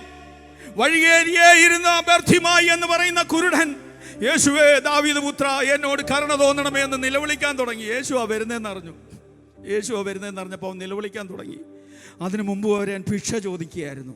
പക്ഷേ നസ്രേനായ യേശു ദാവീദ് പുത്രനാണ് വരുന്നതെന്ന് അറിഞ്ഞപ്പോൾ അവൻ്റെ ഭിക്ഷയുടെ ശൈലി മാറിയിട്ട് യേശുവിനോട് നിലവിളിക്കാൻ തുടങ്ങി. ഇവൻ ആരായി വെളിപ്പാട് കൊടുത്തത് യേശുവിന് ഇവനെ രക്ഷിക്കാൻ കഴിയുമെന്ന്? അവൻ നിലവിളിച്ചപ്പോൾ മിണ്ടാതിരിക്കാൻ പലരും പറഞ്ഞു. മുന്നടക്കുന്നവർ അവനെ ശാസിച്ചു, ശിഷ്യന്മാരൊക്കെ പറഞ്ഞു. പക്ഷേ അവൻ്റെ നിലവിളി വീണ്ടും ഉയർന്നു, ഉച്ചത്തിലായി. ആ നിലവിളിയുടെ മുൻപിൽ യേശു നിന്നു. ഇവൻ നിലവിളിക്കുവാനും യേശു നിൽക്കാനും ഒരു കാരണമുണ്ട്. യെരുശലേമിൽ നിന്നും യേശു കർത്താവ് ഈ വഴി യെരിഹോ വഴിയായി പോകുന്ന അവസാനത്തെ യാത്ര എന്ന് പറഞ്ഞാൽ, ഇതിന് പിന്നീട് യേശു ക്രൂശിക്കപ്പെടാൻ പോകുക. വീണ്ടും ഒരു വരവില്ല. യേശുവിൻ്റെ അവസാന യാത്രയാണെന്ന് എങ്ങനോ ഈ കുരുടനായ മനുഷ്യന് മനസ്സിലായി. ഇന്ന് ഞാൻ നിലവിളിച്ച് ഇതിന് മറുപടി ലഭിച്ചില്ലെങ്കിൽ ഞാൻ ജീവിതകാലം മരണം വരെ അന്ധനായി പോകും. ഇതെൻ്റെ ലാസ്റ്റ് ചാൻസ് ആണെന്ന് അവന് മനസ്സിലായി. യേശുവിനെ മനസ്സിലായി, ഇവൻ്റെ നിലവിളിക്ക് മുമ്പിൽ ഇപ്പം ഞാൻ നിന്നില്ലെങ്കിൽ ഇനി എനിക്ക് ഇതുവരെ ഇവനെ സൗഖ്യമാക്കുവാൻ കഴിയില്ല. യേശു നിന്നിട്ട് ചോദിക്കുക, ഞാൻ നിനക്ക് എന്ത് ചെയ്ത്? അവനെന്തോ പറഞ്ഞ, കർത്താവേ എനിക്ക് കാഴ്ച കിട്ടണം. ക്ഷണത്തിൽ അവന് ദൈവം കാഴ്ച കൊടുത്തു. അവൻ്റെ ജീവിതത്തെ ലാസ്റ്റ് ചാൻസ് ആയിരുന്നത്. അവൻ മിണ്ടാതിരിക്കാൻ പറഞ്ഞപ്പോൾ മിണ്ടാതിരുന്നായിരുന്നെങ്കിൽ അവൻ ആ സൗഖ്യം ലഭിക്കത്തില്ലായിരുന്നു, കാഴ്ച ലഭിക്കത്തില്ലായിരുന്നു. പക്ഷേ ജനത്തിൻ്റെ എതിർപ്പിനെ അവഗണിച്ചുകൊണ്ട് നാം പ്രാർത്ഥിക്കാനിരിക്കുമ്പോൾ പിന്നോട്ട് പിടിയിരിക്കുന്ന അദൃശ്യ ശക്തികളുണ്ടെന്ന് മനസ്സിലാക്കണം. പ്രാർത്ഥനയ്ക്കായി നീ മുഴങ്കാൽ മടക്കുമ്പോൾ മറ്റ് ബാഹ്യ ശക്തികൾ നിന്നെ അതിൽ നിന്ന് പിന്നോട്ട് പിടിക്കും. പക്ഷെ അഭിഷക്തൻ മനസ്സിലാക്കണം, അത് പിശാചിന്റെ തന്ത്രമാണ്. ഇല്ല, ഞാൻ പ്രാർത്ഥിക്കുമെന്ന് പറഞ്ഞ് പ്രാർത്ഥിപ്പാൻ നിനക്ക് ലഭിക്കുന്ന അവസരങ്ങൾ ചങ്ക് തകർന്ന് ദൈവത്തോട് പ്രാർത്ഥിപ്പാൻ മുഴങ്കാൽ മടക്കുന്നെങ്കിൽ ഇന്ന് പകൽ ഞാൻ പറയട്ടെ, നിന്റെ ജീവിതത്തിൽ അസാധാരണമായ അത്ഭുതങ്ങളെ ചെയ്യുവാൻ എൻ്റെ ദൈവം വിശ്വസിക്കുന്ന ദൈവജന കരങ്ങളെ തട്ടി ദൈവത്തെ ഒന്ന് മഹത്വപ്പെടുത്തിക്കോ. ഇന്ന് പകൽ നിനക്ക് വേണ്ടി സ്വർഗം ഇറങ്ങുന്ന ഒരു പകലാണ്. Hallelujah, hallelujah, hallelujah. പ്രാർത്ഥന നമ്മുടെ ബലഹീനതയാക്കി മാറ്റണം ദൈവമക്കളെ. സ്തോത്രം. ചെറിയൊരു പ്രാർത്ഥന കൊണ്ട് ആകാശത്തുനിന്ന് തീ ഇറക്കിയവനാണ് ഏലിയാവ്, അല്ലേ? അന്യദേവന്മാരുടെ നാമത്തിൽ രാവിലെ മുതൽ സന്ധ്യ വരെ വിളിച്ചപേക്ഷിച്ചിട്ടും ശരീരം കീറിമുറിച്ചിട്ടും ഉത്തരമറിയാതിരുന്ന സ്ഥാനത്ത് ദൈവത്തിൻ്റെ ഹിതപ്രകാരം യാഗപീഠത്തെ പണിത് അതിന് ചുറ്റും തോടുണ്ടാക്കി വെള്ളം നിറച്ച് യാഗപീഠത്തിൽ അതേ മൃഗത്തെ ഖണ്ഡം ഖണ്ഡമായി മുറിച്ച് വെച്ച് അതിന്മേലും വെള്ളമൊഴിച്ചിട്ട് ഏലിയാവ് എന്ന് പറയുന്ന ഒരു പുരുഷൻ മുഴങ്കാൽ മടക്കി സ്വർഗത്തേക്ക് നോക്കി ഒരു ചെറിയ പ്രാർത്ഥന. ആ പ്രാർത്ഥനയിൽ തീ ഇറങ്ങിയെങ്കിൽ വചനം പറയുന്നു, ഏലിയാവ് നമുക്ക് സമസ്വഭാവമുള്ള മനുഷ്യൻ, നമ്മളെ കൊണ്ടും തീർക്കാൻ കഴിയുമെന്നേ. വളരെ ഇരിപ്പ് കണ്ടിട്ട് നടക്കത്തില്ലെന്ന് തോന്നുന്നു. ഏലിയാവ് നമുക്ക് സമസ്വഭാവമുള്ള മനുഷ്യനാണെന്നല്ലേ വചനം പറയുന്നേ, അല്ലേ? അപ്പോൾ നമ്മൾ പ്രാർത്ഥിച്ച അത്ഭുതം നടക്കത്തില്ലേ? എൻ്റെ ജീവിതത്തിൽ എനിക്ക് ഒത്തിരി കാര്യങ്ങൾ പറയാനുണ്ടല്ല, ഞാൻ പറയുന്നില്ല, അതിനുള്ള സമയമില്ല. പ്രാർത്ഥിച്ച അത്ഭുതങ്ങൾ സംഭവിക്കും. നമ്മുടെ നാവിന്മേൽ നമ്മുടെ ജീവിതത്തിൽ പറഞ്ഞിരിക്കുന്ന അഭിഷേകമുണ്ട്. അഭിഷേകത്തിൽ നമ്മൾ ക്ലെയിം ചെയ്യണം, യേശുവിൻ്റെ നാമത്തിൽ അത് സംഭവിക്കട്ടെ. യേശുവിൻ്റെ നാമത്തിൽ എനിക്ക് വേണ്ടി വഴി തുറക്കപ്പെടട്ടെ. നിന്റെ മുൻപിൽ അടഞ്ഞുപോയ വഴിയെ നോക്കി പറ, in the name of Jesus ആ വഴി തുറക്കപ്പെടട്ടെ. ഇന്ന് പകൽ ആത്മാവിൽ കൽപ്പിക്കും, എൻ്റെ മുൻപിൽ നിൽക്കുന്ന തടസ്സം യേശുവിൻ്റെ നാമത്തിൽ മാറിപ്പോകട്ടെ എന്ന് ആത്മാവിൽ കൽപ്പിക്കുവാൻ എത്ര പേർക്ക് ധൈര്യമുണ്ട്? ഇന്ന് പകൽ ആത്മാവിൽ ഒന്ന് കൽപ്പിക്ക്, ഒന്ന് ക്ലെയിം ചെയ്. നമ്മുടെ അനുഗ്രഹങ്ങളും അവകാശങ്ങളും നമ്മൾ തന്നെ ക്ലെയിം ചെയ്ത് മേടിക്കണം. വാഗ്ദത്തം കേട്ടെന്നും പറഞ്ഞ് ഈസിയായി നടന്ന വാഗ്ദത്തം പ്രാപിക്കാൻ പറ്റത്തില്ല. ആരെങ്കിലും എന്തെങ്കിലും പ്രവചനത്തിൻ്റെ കാര്യമല്ല ഞാൻ പറയുന്നത് കേട്ടോ. ഈ പ്രവചനം എന്ന് പറയുന്നത് ഒരു ഇൻഫർമേഷൻ എന്നുള്ളതേ ഉള്ളൂ. അതിൻ്റെ കൺഫർമേഷൻ ദൈവത്തിൽ നിന്ന് മേടിച്ചോണം. പ്രവചനം കേട്ട് കുഴഞ്ഞു പോയി ഒത്തിരി പേരുണ്ട്. നമ്മളോട് ദൈവം സംസാരിക്കത്തില്ലേ? എന്നോട് ദൈവം ഡയറക്റ്റ് സംസാരിച്ചിട്ട് ഞാൻ കർത്താവിൻ്റെ വേലയ്ക്ക് ഇറങ്ങിയത്, അതൊക്കെ വലിയ സംഭവം. അതൊന്നും ഞാൻ പറയുന്നില്ല. വ്യക്തമായി എന്നോട് പറഞ്ഞു, ഇറങ്ങാൻ പറഞ്ഞു. സ്തോത്രം. അതുകൊണ്ടാണ് ഞാൻ ഇറങ്ങി. അതുകൊണ്ട് ഇന്ന് വരെ 22 വർഷമായി ഫുൾ ടൈം മിനിസ്ട്രിയിലായിട്ട് ഇന്ന് വരെ ദൈവം അത്ഭുതകരമായി ഉപയോഗിച്ചു കൊണ്ടിരിക്കുന്നു, വഴി നടത്തുന്നു. ദൈവ ശബ്ദം നമുക്ക് കേൾക്കാൻ കഴിയും. അതാണ് നമ്മളെ ബലപ്പെടുത്തുന്നത്. ദൈവശബ്ദം കേൾക്കാൻ വേറെങ്ങും പോണ്ട, വചനമായിട്ട് അങ്ങിരുന്നാൽ മതി. ഇത് മൊത്തം ദൈവത്തിൻ്റെ ശബ്ദമല്ലേ? അല്ല ദൈവമക്കളെ? ആണോ അല്ലയോ? പറ. സ്തോത്രം. നീ തകരുമ്പോൾ, നീ തളരുമ്പോൾ, നിനക്ക് ബലം വേണമെങ്കിൽ ഈ വചനവുമായി ദൈവത്തിൻ്റെ പാദപീഠത്തിലിരുന്നാൽ നിന്നോട് ഹൃദ്യമായി സംസാരിക്കുന്ന ശബ്ദമാണ് ഇതിനകത്തുള്ളത്. അത് നിന്നെ ബലത്തോടെ മുന്നോട്ട് കൊണ്ടുപോകും. പ്രവാചകന്റെ പുറകെയൊന്നും പോകേണ്ട കാര്യമില്ല. വചനം പറയുന്നു, ഭയപ്പെടേണ്ട, ഞാൻ നിന്നോട് കൂടെയുണ്ട്. ഭ്രമിച്ചു നോക്കേണ്ട, ഞാൻ നിന്റെ ദൈവമാകുന്നു. ഞാൻ നിന്നെ സഹായിക്കും, ഞാൻ നിന്നെ ശക്തീകരിക്കും. എൻ്റെ നീതിയുള്ള വലം കൈ കൊണ്ട് ഞാൻ നിന്നെ താങ്ങും. ഇതിനപ്പുറത്ത് എന്നാ പ്രവചനമാ വേണ്ടിയത്? എൻ്റെ ദൈവം എന്നെ സഹായിക്കാമെന്ന് പറഞ്ഞിട്ടുണ്ടെങ്കിൽ എനിക്കൊരു മനുഷ്യൻ്റെ സഹായം വേണ്ടാമെന്ന്. എൻ്റെ ദൈവം എന്നെ താങ്ങാമെന്ന് പറഞ്ഞിട്ടുണ്ടെങ്കിൽ ഒരു മനുഷ്യൻ്റെ താങ്ങൽ എനിക്ക് വേണ്ടാമെന്ന്. എൻ്റെ ദൈവം എന്നെ ശക്തീകരിക്കാമെന്ന് പറഞ്ഞിട്ടുണ്ടെങ്കിൽ ആമേൻ, മറ്റാരും എന്നെ ശക്തീകരിക്കണ്ടെന്ന്. ഹല്ലേലൂയ. വചനത്തിൽ അങ്ങോട്ട് ആഴമായിട്ട് വിശ്വസിക്കേ. എന്നോട് ഇടപെടണമെന്ന് പറഞ്ഞ് വചനമായിട്ടിരിക്കുക. ചടങ്ങായിട്ട് വചനം ആരും വായിക്കരുത്. കർത്താവ്, നീ എന്നോട് സംസാരിക്കണം. ഞാൻ കുഞ്ഞുങ്ങളെ കാണുമ്പോൾ ചോദിക്കും, നീ ബൈബിൾ വായിച്ചോടാ? പലയിടത്തും പല കുഞ്ഞുങ്ങളോട് ചോദിക്കുമ്പോൾ ഇല്ല, അവർക്ക് അതിന് ടൈമില്ല, കാരണം രാവിലെ എഴുന്നേറ്റ് സ്കൂളിൽ പോവാം. ഞാൻ പറഞ്ഞില്ല, കമ്പൽസറി നിങ്ങൾ ഒരു 10 മിനിറ്റ്സ് എങ്കിലും ബൈബിൾ റീഡ് ചെയ്ത് മുഴങ്കാലിരുന്ന് പ്രാർത്ഥിക്കാതെ സ്കൂളിൽ പോകരുത്. ആ വചനം നിങ്ങളോട് സംസാരിക്കും. ഒരു പ്രാവശ്യം ഒരു കുഞ്ഞിനോട് ചോദിച്ചു, നീ ബൈബിൾ വായിച്ചോ? വായിച്ചു. എന്താ നിന്നോട് ദൈവം സംസാരിച്ചത്? അപ്പോൾ അതൊന്നും അവനറിയത്തില്ല. ഇത് നമ്മളോട് സംസാരിക്കുന്ന കുഞ്ഞുങ്ങളെ കേട്ടോ. നമ്മൾ തളർന്നു പോകുന്ന സന്ദർഭങ്ങളിൽ, രോഗിയായിത്തീരുമ്പോൾ, ബലഹീനരായിത്തീരുമ്പോൾ, ആശ്രയമറ്റവരായിത്തീരുമ്പോൾ, മറ്റെല്ലാവരും നമ്മളെ കൈവിടുമ്പോൾ, ഈ ലോകത്തിൻ്റെ ശബ്ദം നമ്മളെ തളർത്തുന്നതാണ്. പക്ഷെ ഉയരത്തിലെ ശബ്ദം നമ്മളെ ബലപ്പെടുത്തുന്നതാണ്. ദേവദാസനെ, യേശുവിൻ്റെ അത്ഭുതങ്ങൾ കണ്ട് ലോകം പറഞ്ഞു, ഇവൻ തച്ചൻ്റെ മകനാ, ഇവൻ്റെ സഹോദരങ്ങൾ ഇന്നിന്നവരാ, ഇവൻ്റെ അപ്പ യോസപ്പ, അമ്മ മറിയ. എന്നാൽ യോഹന്നാൻ സ്നാപകന്റെ കൈ കീഴിൽ വെള്ളത്തിൽ സ്നാനപ്പെട്ടിട്ട് പൊങ്ങുമ്പോൾ പരിശുദ്ധാത്മാവ് പ്രാവെന്ന പോലെ അവന്റെ മേൽ ഇറങ്ങി വന്നിട്ട് സ്വർഗം തുറന്നൊരു ശബ്ദമുണ്ടായി, ഇവൻ എൻ്റെ പ്രിയപുത്രൻ, ഇവനിൽ ഞാൻ പ്രസാദിച്ചിരിക്കുന്നു. ലോകത്തിന്റെ ശബ്ദം നിന്നെ തളർത്തുമ്പോ ഉയരത്തിലെ ശക്തി നിന്നെ ബലപ്പെടുത്തുന്നതാ. എത്ര പേർക്ക് ആ ശബ്ദം കേൾപ്പാൻ താല്പര്യമുണ്ട്? ഇന്ന് പകൽ ഉയരത്തിലെ ശബ്ദം, ഉയരത്തിലെ ശക്തി എന്റെ മേൽ പകരണമെന്ന് താല്പര്യമുള്ളവർ അതേ ആഗ്രഹത്തോടെ ഇന്ന് പകൽ ഇവിടെ ഇരുന്നാൽ ആ ശബ്ദം കൊണ്ടും ശക്തി കൊണ്ടും നിന്നെ ബലപ്പെടുത്തുന്ന ഒരു ദൈവമുണ്ട്. Thank you Jesus. ഞാൻ വേഗത്തിൽ കടന്നു പോകട്ടെ. ഈ നമ്മളൊക്കെ എത്ര നേരം പ്രാർത്ഥിക്കുന്നു അവരൊരു തന്നെ ശോധന ചെയ്താൽ മതി. പക്ഷെ യഹൂദന്റെ പതിവ് പ്രാർത്ഥന എത്ര നേരമായിരുന്നു? പറയാം. യഹൂദന്റെ പതിവ് പ്രാർത്ഥന വചനത്തിലുണ്ടെന്നേ. 56-ാം സംഘത്തിന് ദാവീദ് പറയുന്നില്ല, ഞാൻ വൈകിട്ടും കാലത്തും ഉച്ചയ്ക്കും സങ്കടം ബോധിപ്പിച്ച്. പൗലോസ് പറയുന്നു ഇടവിടാതെ. അപ്പം 3 നേരം കുറഞ്ഞത് യഹൂദൻ പ്രാർത്ഥിക്കും, രാവിലെയും ഉച്ചയ്ക്കും വൈകിട്ടും. നമ്മൾ വൈകിട്ടൊന്ന് പ്രാർത്ഥിച്ച് കുരിശ് വരച്ചിട്ട് മാത്തനിതാ മലക്കുന്നതെന്ന് പറഞ്ഞ് പ്രാർത്ഥിച്ചു. പലർക്കും ഒന്നും പ്രാർത്ഥിക്കാൻ സമയമില്ല. ഞാൻ നേരത്തെ പറഞ്ഞല്ലോ, അത് പിശാചിൻ്റെ തന്ത്രമാണെന്ന് മനസ്സിലാക്കണം. പ്രാർത്ഥിക്കുന്നവൻ ദൈവത്തോട് സംസാരിക്കുക. ദൈവത്തോട് നിനക്ക് കണക്ഷൻ വേണോ, കമ്മ്യൂണിക്കേഷൻ വേണോ, അത് പ്രാർത്ഥനയേ ഉള്ളൂ. വചനം വായിക്കുന്നവനോട് ദൈവം സംസാരിക്കും. അപ്പം രണ്ടും വേണം. വചനം വായിക്കുന്നവനോട് ദൈവം സംസാരിക്കുമ്പോൾ നാം പ്രാർത്ഥിക്കുമ്പോൾ നാം ദൈവത്തോടും സംസാരിക്കും. ഇത് രണ്ടും ഒരുപോലെ ഉണ്ടെങ്കിൽ അവൻ്റെ ക്രിസ്തീയ ജീവിതം വിജയകരമായി തീരും. പേഴ്സണൽ സ്പിരിച്വൽ ലൈഫ് പേഴ്സണലി വളരണമെങ്കിൽ personal Bible reading and meditation prayer അത്യാവശ്യമാണ്. ഇതില്ലാത്തവർക്ക് വ്യക്തിപരമായി ദൈവസന്നിധിയിൽ വളരാൻ കഴിയത്തില്ല. അങ്ങനെ വായിച്ചും പ്രാർത്ഥിച്ചും വന്നവരെ നോക്കിയാൽ മതി. അവരൊക്കെ റിജോയ് പാസ്റ്റർമാരായിട്ടുണ്ട്. അല്ലെങ്കിൽ എൻ്റെ കൂട്ടെ അതാകാൻ പേടിയാന്നും പറഞ്ഞ് ആരും വായിക്കാതിരിക്കരുത്. ഞാൻ പ്രാർത്ഥിച്ച് കർത്താവ് എന്നെ വേലയ്ക്ക് വിളിച്ചത്. 21-40 ഉപവസിക്കുമായിരുന്നു. അങ്ങനെ എൻ്റെ കുടലൊക്കെ കംപ്ലൈൻ്റ് ആയി ഡോക്ടർ ഓപ്പറേഷൻ ചെയ്യാൻ പിടിച്ചതാ. ചെയ്തില്ല, ഗൾഫിൽ വെച്ചാ. സ്തോത്രം. ആ പ്രശ്നത്തോടു കൂടി ഓറീസേ വന്നു. ആ ഒരു ബജാജ് ചേതക്ക് ബൈക്കിൽ സ്കൂട്ടറിൽ ഇങ്ങനെ ഒരു ദിവസം വിജനമായ ഒരു സ്ഥലത്തോടെ പോകുമ്പോൾ അതിഭയങ്കരമായൊരു വേദന കയറി വന്നു. പരിശുദ്ധാത്മാവിനോട് പറഞ്ഞ് കൈവച്ച് സ്തോത്രം ചെയ്യാൻ. ഞാൻ സ്കൂട്ടർ സ്റ്റാൻഡിൽ വെച്ചിട്ട് ഇറങ്ങി നിന്നിട്ട് ഒരു 10 സ്തോത്രം അവിടോട്ട് കൈവച്ച് പറഞ്ഞു. അന്ന് വിട്ടുപോയത് ആ വേദന. മേരിക്കോവൻ എന്ന് പറയുന്നൊരു പ്രാസംഗികമുണ്ട് നാട്ടിൽ. അവരുടെ പ്രസംഗത്തിൽ ഇങ്ങനെ പറയും, പെന്തക്കോസ്തുകാരൻ്റെ സ്തോത്രത്തിനകത്തൊരു സൂത്രമുണ്ടെന്ന്. ഇന്ന് പകൽ വിശ്വാസത്തോടെ നീ ഒരു സ്തോത്രം അർപ്പിച്ചാൽ അത് ദൈവസന്നിധിയിൽ യാഗമായി തീരുക. ആ സ്തോത്രത്തിന് വിലയുണ്ടെന്ന്. ഇന്ന് പകൽ സ്തോത്രത്തോടെ നമ്മുടെ വിഷയങ്ങളെ ദൈവത്തിന്റെ കരങ്ങളിൽ ഏൽപ്പിക്കുന്നെങ്കിൽ അതിന്റെ മീതെ പിശാചിനൊരു തടസ്സവും സൃഷ്ടിപ്പാൻ കഴിയത്തില്ല. പ്രാർത്ഥനകളിൽ സ്തോത്രം ഉയരട്ടെ. ആമേൻ. നമ്മുടെ ജീവിതത്തിൽ സ്തോത്രം ഉയരട്ടെ. ജീവിതത്തിൽ എന്ത് ഭവിച്ചാലും സ്തോത്രം പറയാൻ പഠിക്കുക.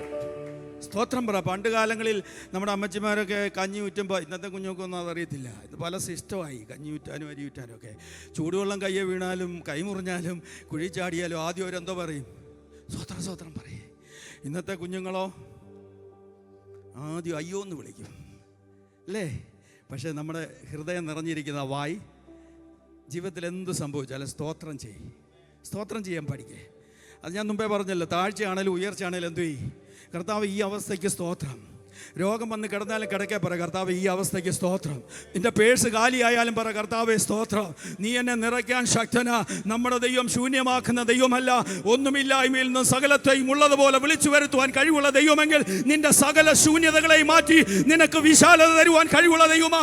ഇന്ന് പകൽ ആത്മാവിൽ ഞാൻ പറയട്ടെ, ചില കുടുംബങ്ങളിൽ ഇന്ന് പകൽ ദൈവത്തിന്റെ ആത്മാവ് ചില വിശാലതകൾ കൽപ്പിക്കുക. യെബേസ് പ്രാർത്ഥിച്ചതുപോലെ നീ പ്രാർത്ഥിക്കുക. അനർത്ഥം വ്യസന കാരണമായി തീരാതെ നിന്റെ കരം എൻ്റെ മേൽ വെച്ച് നീ എന്നെ അനുഗ്രഹിക്കുകയും എൻ്റെ അതിർ വിശാലമായി എങ്കിൽ കൊള്ളായിരുന്നു എന്ന് പ്രാർത്ഥിച്ചതുപോലെ താഴ്മയോടെ പ്രാർത്ഥിക്കുക. പ്രയർ എന്ന് പറയുന്നത് കൽപ്പനയല്ല, പ്രയർ റിക്വസ്റ്റാണ്. കൽപ്പനയെന്ന് പഠിപ്പിക്കുന്നവരൊക്കെ ഉണ്ട്. പ്രയർ എന്ന് പറഞ്ഞു കഴിഞ്ഞാൽ ഇത്രയേ ഉള്ളൂ. പരിശുദ്ധാത്മാവിൻ്റെ സഹായത്തോടെ പുത്രനായ യേശു ക്രിസ്തുവിൻ്റെ നാമത്തിൽ പിതാവിനോട് കഴിക്കുന്ന അപേക്ഷയാണ് പ്രയർ എപ്പോഴും അപേക്ഷയായിരിക്കണം. പുത്രനായ ക്രിസ്തു പോലും അപേക്ഷയാണ്, പിതാവിനോട് അപേക്ഷിക്കുകയായിരുന്നു അല്ലേ? പഠിച്ചിട്ടില്ലേ? അപ്പം നമ്മളൊന്നും അന്ധകാര ശക്തിയോട് ഫൈറ്റ് ചെയ്യണം, അവിടെ കൽപ്പിക്കണം. പക്ഷെ കർത്താവിനോട് ചിലത് അപേക്ഷിക്കുമ്പോൾ അത് കൽപ്പനയായി മാറരുത്, അവിടെ അപേക്ഷയെ വരാവൂ.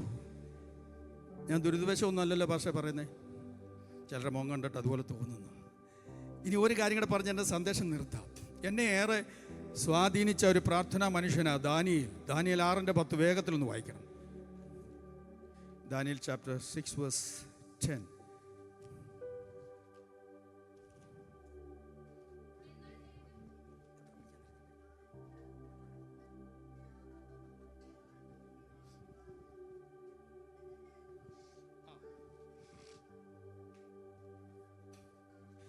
ശ്രദ്ധിക്കണേ, താൻ മുമ്പേ ചെയ്തു വരുന്നത് പോലെ എന്നവിടെ ഒരു പദം എഴുതാൻ കാരണം ഈ വരുന്ന പ്രാർത്ഥനാ സമയം സാധാരണ ഒരു സംഭവമല്ല.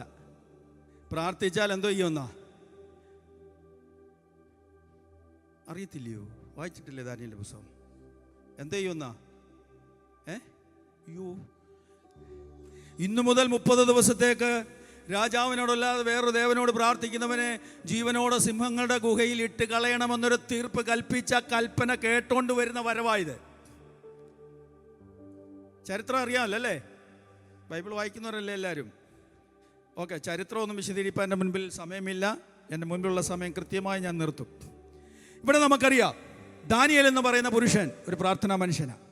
6-ാം അധ്യായത്തിൻ്റെ 3-ാം വാക്യത്തിൽ അവനെ സംബോധന ചെയ്യുന്നൊരു പദമുണ്ട്. എന്നാൽ ദാനിയേൽ ഉത്കൃഷ്ടമാനസനായിരുന്നത് കൊണ്ട് അവൻ അധ്യക്ഷന്മാരിലും പ്രധാന ദേശാധിപന്മാരിലും വിശിഷ്ടനായി വിളങ്ങി. അടുത്ത പദം, രാജാവ് അവനെ സർവ്വരാജ്യത്തിനും അധികാരിയാക്കുവാൻ വിചാരിച്ചു. ആകയാൽ അധ്യക്ഷന്മാരും പ്രധാന ദേശാധിപന്മാരും രാജ്യം സംബന്ധിച്ച് ദാനിയേലിന് വിരോധമായി കാരണം കണ്ടെത്തുവാൻ അന്വേഷിച്ചു. എന്ന് പറഞ്ഞാൽ ദാനിയേലിൻ്റെ ജീവിതത്തിൽ വരുന്ന പ്രൊമോഷൻ തടയണം. അങ്ങനെ കാരണം അന്വേഷിച്ചപ്പോൾ ഒന്നും കിട്ടിയില്ല. പിന്നെ കൂടെ കിട്ടിയത് അവൻ്റെ പ്രാർത്ഥനാ ജീവിതമാണ്. പ്രമാണം സംബന്ധിച്ചുള്ളൊരു കുറ്റമേ അവനിലുള്ളൂ. പ്രാർത്ഥിക്കുന്ന കുറ്റമാണോ? പക്ഷേ അതൊരു കുറ്റമാക്കി മാറ്റുക. ദാനിയേലിനെ ഉത്കൃഷ്ടമാനസൻ എന്നൊരു പദം കൊണ്ട് ഇവിടെ വിവക്ഷിക്കുമ്പോൾ നാം മനസ്സിലാക്കണം, 7 വിധ സ്വഭാവ സവിശേഷതയുള്ള മനുഷ്യനായിരുന്നു ദാനിയേൽ. 1, അവനൊരു പ്രാർത്ഥനാ മനുഷ്യനായിരുന്നു. 2, അവൻ ആത്മധൈര്യമുള്ളവനും ജീവിത വിശുദ്ധിയുള്ളവനുമായിരുന്നു. അടുത്തത്, അവൻ നിഷ്കളങ്കനായ ഒരു മനുഷ്യനായിരുന്നു. മറ്റുള്ളവരെ ബഹുമാനിക്കുന്നവനായിരുന്നു. വിശ്വസ്തനായിരുന്നു. അറിയപ്പെട്ട ഒരു പ്രവാചകനായിരുന്നു. അറിയപ്പെട്ട ഒരു സ്വപ്നവ്യാഖ്യാനിയായിരുന്നു. ഇതിലേതെങ്കിലും ഒരു ക്വാളിറ്റി നമുക്കുണ്ടോ? നമുക്ക് പിൻപറ്റാൻ പറ്റുന്ന ഏതാ? പലരും പ്രവചനവരം ചോദിച്ചുകൊണ്ട് നടപ്പുണ്ട്. ഇന്ന് പ്രവചനവരം ഒന്നും അല്ല ഏറ്റവും വലിയ വരം. ഞാൻ ഇന്ന് പറയും, സകല വരങ്ങളെക്കാളും ശ്രേഷ്ഠമായ വരം ഏതാണെന്ന് ചോദിച്ചാൽ ഞാൻ പറയും, കണ്ണുനീരോടെ പ്രാർത്ഥിക്കാൻ കഴിയുന്നെങ്കിൽ അതാണ് ഏറ്റവും ശ്രേഷ്ഠമായ വരം. ദൈവത്തോട് കൂടുതൽ അടുക്കുമ്പോൾ വരങ്ങളല്ല കിട്ടുന്നത്. ദൈവത്തോട് നീ പറ്റി ചേരുമ്പോൾ നിന്റെ ജീവിതത്തിലെ അശുദ്ധി കാണാനാണ് ദൈവം നിന്നെ സഹായിക്കുന്നത്. യെശയ്യാവ് അങ്ങനെയല്ലേ കണ്ടത്? കർത്താവ് ഉയർന്നും പൊങ്ങിയുള്ള സിംഹാസനത്തിൽ ഇരിക്കുന്ന കണ്ടു. പാപം പ്രവചിച്ചുകൊണ്ട് നടന്ന അവൻ യെശയ്യാവ് വിളിച്ചു പറയും, അയ്യോ, ഞാൻ അശുദ്ധിയുള്ള അധരങ്ങളുള്ള ഒരു മനുഷ്യൻ. ദൈവത്തിൻ്റെ സാന്നിധ്യം നീ തിരിച്ചറിയുമ്പോൾ, ദൈവത്തിൻ്റെ സാമീപ്യം നീ അടുത്തറിയുമ്പോൾ, നിന്നെ വരങ്ങളാൽ നിറയ്ക്കുകയല്ല അവൻ ചെയ്യുന്നത്. നിന്നെ ശുദ്ധിയുള്ളവനാക്കി തീർക്കുക, ശുദ്ധീകരിക്കുക, അഗ്നിശോധന ചെയ്ത് വെടിപ്പുള്ളവനാക്കി നിത്യരാജ്യത്തിന് അവകാശിയാക്കി തീർക്കുക. ദൈവത്തിൻ്റെ പദ്ധതി. അപ്പോൾ 7 വിധ സ്വഭാവ സവിശേഷതയുള്ള ഈ ദാനിയേൽ ഏറ്റവും എനിക്ക് ഇഷ്ടപ്പെട്ട ഒരു സവിശേഷത, പ്രാർത്ഥനാ മനുഷ്യൻ. രേഖ എഴുതിയിരിക്കുക, ഇന്നു മുതൽ 30 ദിവസത്തേക്ക് ദാരിയവേശ് രാജാവിനോടല്ലാതെ മറ്റൊരു ദേവനോട് പ്രാർത്ഥിക്കുന്നവൻ എന്ത് ചെയ്യണം? ഇവർ പ്രാർത്ഥിക്കുന്ന ഒരാളെ അവിടെ കണ്ടുള്ളൂ. സിംഹങ്ങളുടെ ഗുഹയിലിട്ട് കളയണം കൽപ്പനയുണ്ടായി. പക്ഷേ ദാനിയേൽ അറിഞ്ഞു. എങ്ങനെ അറിഞ്ഞെന്ന് ഇവിടെ എഴുതിയിട്ടില്ല, അറിഞ്ഞു. ഈ ദാനിയേലും രാജാവും നല്ല ടൈംസിലാണ്. ഈ സംഭവം നടക്കുമ്പോൾ ഏകദേശം 120 സംസ്ഥാനങ്ങളുടെ ഗവർണർ പദവിയിൽ ഇരിക്കുന്ന സമയമാണ്. അതുക്കും മീതെ ദാനിയേലിന് പ്രമോഷൻ കൊടുക്കാനിരിക്കുന്ന അറിഞ്ഞപ്പോഴാണ് ശത്രുക്കൾക്ക് അസൂയ തോന്നിയിട്ട് ഇവനെ അപായപ്പെടുത്താൻ ശ്രമിക്കുന്നത്. ദൈവത്തിലെ നിന്റെ ഉയർച്ചയാ പിശാചിന് സഹിക്കാത്തത്. നിന്റെ ഉയർച്ച പ്രാർത്ഥനയിലൂടെയാണ് ലഭിക്കുന്നതെന്നും പിശാചിനറിയാം. അതുകൊണ്ടാണ് നിന്നെ പ്രാർത്ഥനയിൽ നിന്ന് പിന്നോട്ട് പിടിക്കുന്നത്. ഏതെങ്കിലും ഉയർച്ച ആർക്കെങ്കിലും ലഭിച്ചിട്ടുണ്ടെങ്കിൽ ഇന്ന് പകൽ ഞാൻ പറയും, പ്രാർത്ഥനയാൽ നേടിയതല്ലാതെ നമ്മുടെ ജീവിതത്തിൽ ഒന്നുമില്ല. അവൻ്റെ ജീവിതത്തിലെ ഉയർച്ച പ്രാർത്ഥനയിലൂടെ നേടിയെടുത്തതാണെന്ന് മനസ്സിലാക്കിയ ശത്രുക്കൾ അവൻ്റെ പ്രാർത്ഥനയ്ക്ക് വിരാമം കുറിക്കുവാൻ പദ്ധതി ഒരുക്കുക. അപ്പോൾ ദാനിയേലിനെ രാജാവിന് ഭയങ്കര ഇഷ്ടമാണ്.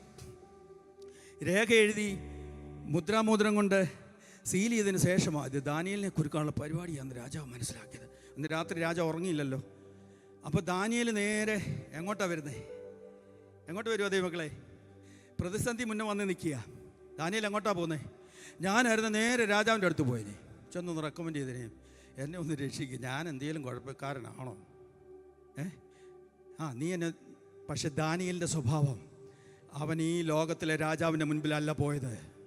നീതിയോടെ സകലതും ചെയ്യുവാൻ കഴിവുള്ള സ്വർഗീയ രാജാവിൻ്റെ സന്നിധിയിൽ മുഴങ്കാൽ മടക്കി ദിനവും ചെയ്യുന്ന പതിവിന് ഒരു മാറ്റവുമില്ലാതെ അവൻ 3 നേരം മുട്ടുകുത്തി പ്രാർത്ഥിച്ച്, കാണുന്നവൻ കണ്ടോ, ഇതാ ഞാൻ കിളിവാതിലുകൾ തുറന്നിടുക, നീയൊക്കെ ചെന്ന് പറഞ്ഞു. ദാനിയേലിൻ്റെ ആത്മധൈര്യം നമ്മൾ പഠിക്കണം. സംഭവിച്ചത് നമുക്കറിയാം. ദാനിയേൽ പ്രാർത്ഥിക്കുന്നത് കണ്ട ശത്രുക്കൾ രാജാവിനെ വിവരം അറിയിക്കുന്നു. ദാനിയേലിനെ സിംഹക്കുഴിയിൽ തള്ളുന്നു. ഈ ഭാഗം വരുമ്പോൾ എൻ്റെ ഫാദറുള്ള പാസ്റ്റർ വി എ തോമസ് എന്ന് ഞാൻ പറഞ്ഞില്ല, അദ്ദേഹം ഒരു സുപ്രസിദ്ധ പ്രാസംഗികനായിരുന്നു, കൊച്ചു മനുഷ്യനായിരുന്നു, ഇന്ന് നിത്യത്തിൽ വിശ്രമിക്കുക. അദ്ദേഹം ചോദിക്കുന്നൊരു ചോദ്യമുണ്ട്, വേഗത്തിൽ ഞാൻ പോട്ടെ. ദാനിയേലിനെ സിംഹക്കുഴിയിൽ ഇടുവാൻ കൽപ്പനയുണ്ടായപ്പോൾ ആദ്യം ദൂതൻ സിംഹക്കുഴിയിൽ ഇറങ്ങിയോ, അതോ ദാനിയേലിൻ്റെ കൂടെ ഇറങ്ങിയോ, ദാനിയേലിൻ്റെ പിന്നാലെ ഇറങ്ങിയോ?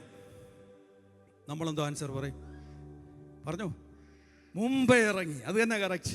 കാരണം പിറ്റേ ദിവസം ദാനിയേലിൻ്റെ അടുത്ത് രാജാവ് വന്ന് അതിദുഃഖത്തോടെ വിളിച്ചില്ലേ, ജീവനുള്ള ദൈവത്തിൻ്റെ ദാസനായ ദാനിയേലേ, സിംഹങ്ങളുടെ വായിൽ നിന്നെ രക്ഷിപ്പാൻ നിന്റെ ദൈവം പ്രാപ്തനായോ? എന്നാ ചോദ്യമാ. കുഴിയിലോട്ട് പോകുമ്പോൾ ഒരു ഫെലിസിറ്റേഷൻ പറഞ്ഞാൽ വിട്ടത്, ജീവനുള്ള നീ ഇടപെടാ സേവിച്ച് നിൽക്കുന്ന ദൈവം നിന്നെ രക്ഷിക്കും. അന്നേരം രാജാവിന് ആ വെളിപ്പാട്, നമ്മൾ ഒത്തിരി വിശദീകരിച്ച് സംസാരിക്കേണ്ട ഒരു ഭാഗമാണ്. അന്നേരം ആ വെളിപ്പാടുണ്ടായിരുന്നു. പക്ഷേ ഒന്നും പറ്റിയില്ലെന്ന് കണ്ടപ്പം രാജാവ് ചോദിക്കുക, സിംഹങ്ങളുടെ വായിൽ നിന്നെ വിടുവിക്കാൻ ഞാൻ ഇത്രയൊന്നും വിചാരിച്ചില്ലെന്ന്. അപ്പോൾ ദാനിയേൽ പറഞ്ഞു, എൻ്റെ ദൈവത്തിന് അതിനെ കഴിയും, എന്നെ വിടുവിച്ചു. അപ്പോൾ വി എ തോമസ് സാറ് ചോദിക്കുമ്പോൾ, ഈ ചോദ്യം ചോദിച്ചപ്പോൾ പറഞ്ഞത് കറക്റ്റാണ്, മുമ്പേ ദൂതൻ. പക്ഷെ അദ്ദേഹത്തിൻ്റെ ആശയം ഇങ്ങനെയാണ്, പ്രാർത്ഥനാ മനുഷ്യനായിരുന്ന, വിശുദ്ധനായിരുന്ന, വിശ്വസ്തനായിരുന്ന, ദൈവത്തിൻ്റെ പുരുഷനായിരുന്ന ദാനിയേലിനെ സിംഹക്കുഴിയിൽ ഇടുവാൻ ദാരിയാവേശ് രേഖ എഴുതിയിരിക്കുന്നത് മനസ്സിലാക്കിയപ്പോൾ സ്വർഗത്തിലെ ദൈവം ഒരു ദൂതനെ സിംഹക്കുഴിയിലേക്ക് അയച്ചിട്ട് സിംഹത്തിൻ്റെ ചെവിയിൽ ഒരു കാര്യം പറഞ്ഞു, അല്ലയോ സിംഹമേ, അല്പം കഴിയുമ്പോൾ എൻ്റെ ഒരു ദാസൻ ഇങ്ങോട്ട് വരും, അവൻ മിക്കവാറും 21ഉം 40ഉമാ. മനസ്സിലാകുന്നുണ്ടോ ദൂതൻ? മിക്കവാറും 21ഉം 40ഉമാ. നിങ്ങൾക്ക് എല്ലാവർക്കും ഗ്രൂപ്പായിട്ട് വലിച്ചു കയറി തിന്നാനുള്ള മാംസമോ കുടിക്കാനുള്ള രക്തമോ അവൻ്റെ ശരീരത്തിലില്ല. അതുകൊണ്ട് നാളെ ഇതേ നേരം വരെ നിങ്ങൾ ഫാസ്റ്റിംഗ് എടുത്താൽ രാജഭോജനം കൊണ്ട് പുഷ്ടി പ്രാപിച്ചവരെ കുടുംബമായിട്ട് ഇങ്ങോട്ട് ഇട്ട് തരാൻ വേണ്ടുവോളം ഭക്ഷിച്ചോണം. ഈ വാക്ക് സിംഹം അങ്ങ് അനുസരിച്ചു. അങ്ങനല്ലേ അന്ന് രാത്രി സിംഹം എന്തെങ്കിലും ദാനിയേൽ കേടുവരുത്തിയോ? ഇല്ല. പലരും പറയുമ്പോൾ ഇങ്ങനെ പറയും, ദാനിയേൽ അന്ന് രാത്രി സിംഹങ്ങളുടെ പുറത്ത് ഡൺലപ്പ് മെത്തേ കിടക്കുന്ന പോലെ കിടന്ന ഉറങ്ങിയെന്ന്. ഞാനൊന്നും അംഗീകരിക്കത്തില്ല. എത്ര ഡൺലപ്പ് മെത്തയാണെന്നറിയോ സിംഹത്തിൻ്റെ പുറത്തിരിക്കുന്നത്? ഞാൻ വിശ്വസിക്കുന്നത് സിംഹങ്ങൾ വട്ടം കിടന്നു, ദാനിയേൽ നടുക്ക് മുട്ടുകുത്തി സ്തോത്രം ചെയ്ത് പ്രാർത്ഥിച്ച്, ഈ സിംഹക്കുഴിയിൽ വീണതിനായി സ്തോത്രം, നീ എന്നെ രക്ഷിക്കാൻ പോകുന്നതിനായി സ്തോത്രം. ദാനിയേൽ തൻ്റെ മാളികമുറി പ്രാർത്ഥിച്ചതും എന്നെ സിംഹക്കുഴിയിൽ ഇടല്ലേ എന്നാണെന്നൊന്നും ഞാൻ കരുതുന്നില്ല. ദൈവമേ, നീ എന്നെ ഇടണം, ഈ രേഖ നടപ്പാക്കിക്കോട്ടെ, പക്ഷേ ഈ രേഖയെ മാറ്റാൻ നിനക്ക് കഴിയുമെന്ന് ഞാൻ വിശ്വസിക്കുന്നു. അതിലുപരി ശദ്രക്, മേശക്, അബേദ്നെഗോ എന്ന എൻ്റെ 3 സഹോദരങ്ങൾ അഗ്നിയുടെ നടുവിൽ വീണപ്പോൾ 4-മനായി എഴുന്നള്ളി വന്ന നീ ഈ രാജ്യത്ത് ജീവിക്കുന്ന ദൈവമെന്ന് പ്രഖ്യാപിക്കപ്പെടണമെന്ന് ഞാൻ ആഗ്രഹിക്കുന്നു. അതുകൊണ്ട് ഈ കഷ്ടത ഞാൻ ഏറ്റെടുക്കുന്നു. ഞാൻ ഈ കുഴിയിൽ വീണോട്ടെ. ദാനിയേൽ അവിടെ ഇരുന്ന് പ്രാർത്ഥിച്ച് സ്തോത്രം ചെയ്തു. സിംഹം തൊട്ടില്ല ദാനിയേലിനെ. നമുക്കറിയാം ചരിത്രമൊക്കെ. കുഴിയിൽ നിന്ന് കയറി വന്ന ദാനിയേൽ രാജാവ് ചോദിച്ച ചോദ്യത്തിന് മറുപടി കൊടുത്തു. എന്താ കൊടുത്തേ? രാജാവ് ദീർഘായുസ്സായിരിക്കട്ടെ. ആ ഭാഗം വായിക്കും നമുക്കറിയാം, ഞാൻ വായിപ്പിക്കുന്നില്ല. നമ്മളായിരുന്നെങ്കിലോ സിംഹക്കുഴിയിലിട്ടിട്ട് നീ എൻ്റെ ക്ഷേമം അന്വേഷിക്കാൻ വന്നേക്കോന്ന് ചോദിച്ചാൽ കോളറൊക്കെ പിടിച്ച് ഞാൻ ആരാന്ന് നിനക്കറിയാമോ, എൻ്റെ ദൈവം ആരാന്ന് നമ്മൾ ചാലഞ്ച് ചെയ്തേനെ നിശ്ചയമാണ്. പക്ഷേ ദാനിയേലിൻ്റെ ആത്മസംയമനം നമ്മൾ പഠിക്കണം. ദിനവും ചെയ്തതുപോലെ ദാനിയേലിന് സല്യൂട്ട് അടിച്ചിട്ട് പറഞ്ഞു, അതേ രാജാവേ, ഞാൻ ദൈവത്തിൻ്റെ സന്നിധിയിൽ ഒരു ദോഷം ചെയ്തിട്ടില്ല, നിൻ്റെ സന്നിധിയിൽ ഒരു കുറ്റവും ചെയ്തിട്ടില്ല. അതുകൊണ്ട് സിംഹങ്ങൾ എനിക്കൊരു കേടും വരുത്തിയില്ല. ഒറ്റ ഭാഗം കൂടെ വായിച്ചു നിർത്താം. അതിൻ്റെ 26 മുതലുള്ള വാക്യങ്ങൾ വേഗത്തിലൊന്ന് വായിക്കണം. 6-ാം അധ്യായത്തിൻ്റെ 26 മുതൽ, ദാനിയേൽ പ്രവചനം 6-ന്റെ 26 മുതൽ. എടുത്തവരുണ്ടെങ്കിൽ വേഗത്തിൽ വായിക്കാം.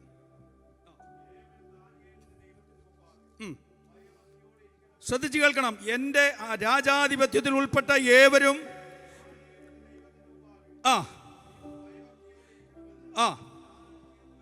തീർപ്പ് കൽപ്പിക്കുന്നു.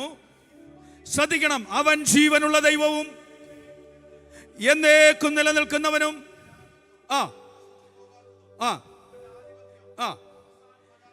അടുത്ത പദം, അവൻ രക്ഷിക്കുകയും വിടുവിക്കുകയും ചെയ്യുന്നു.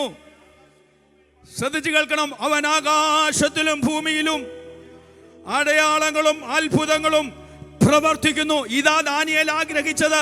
നിന്റെ ജീവിതത്തിൽ ഒരു കഷ്ടം തരുമ്പോൾ അതിനകത്ത് നിന്നെ ഒടുക്കി കളയുവാനല്ല ദൈവത്തിന്റെ പദ്ധതി. പ്രത്യുത ആകാശത്തിലും ഭൂമിയിലും അടയാളങ്ങൾ ചെയ്യുന്ന, രക്ഷിക്കുകയും വിടുവിക്കുകയും ചെയ്യുന്ന ദൈവത്തിന്റെ നാമം നിന്നിലൂടെ രാജ്യം അറിയുവാൻ ദൈവം ആഗ്രഹിക്കുന്നു.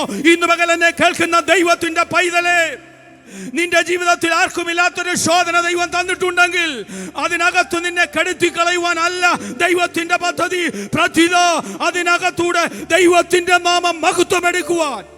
യെസ്, നമ്മൾ വായിച്ച കുറിവാക്യം എന്താ? ആകയാൽ സംഭവിപ്പാനുള്ള എല്ലാറ്റിനും, സംഭവിപ്പാനുള്ള എല്ലാമെന്നല്ല, സംഭവിപ്പാനുള്ള എല്ലാറ്റിനും എന്ന് പറഞ്ഞാൽ സംഭവിക്കുവാനുള്ളത് സംഭവിച്ചു കൊള്ളട്ടെ, പക്ഷേ അതിനകത്ത് നിന്നൊരു വിടുതൽ, അതിനകത്ത് നിന്നൊരു വിടുതൽ.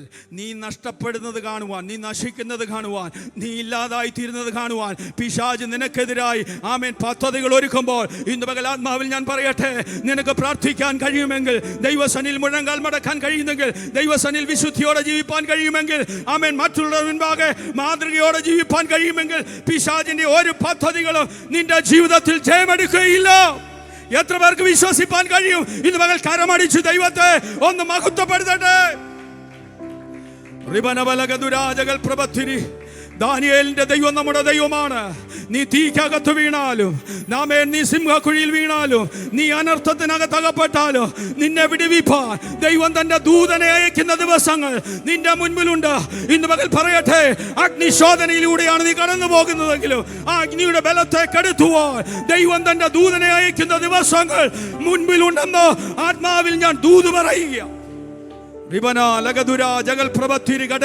ഈ ദിവസങ്ങൾ പ്രാർത്ഥന ഉയരട്ടെ, സഭയുടെ പ്രാർത്ഥനാ ശൈലി മാറട്ടെ, വ്യക്തിപരമായി പ്രാർത്ഥനാ ശൈലി മാറട്ടെ. മുഴങ്കാൽ മടക്കി മുട്ടുകുത്തി പ്രാർത്ഥിപ്പാൻ ദൈവജനം തയ്യാറാകട്ടെ. പ്രാർത്ഥിക്കുന്ന ഭക്തന്റെ മുൻപിൽ പിശാച് ആലില പോലെ വിറയ്ക്കും. പാമ്പെ പ്രാർത്ഥിക്കുന്ന ഭക്തനെ പിശാചിന് ഭയമാണ്. പ്രാർത്ഥിക്കുന്ന ആരാധിക്കുന്ന സഭയെ പിശാചിന് ഭയമാണ്.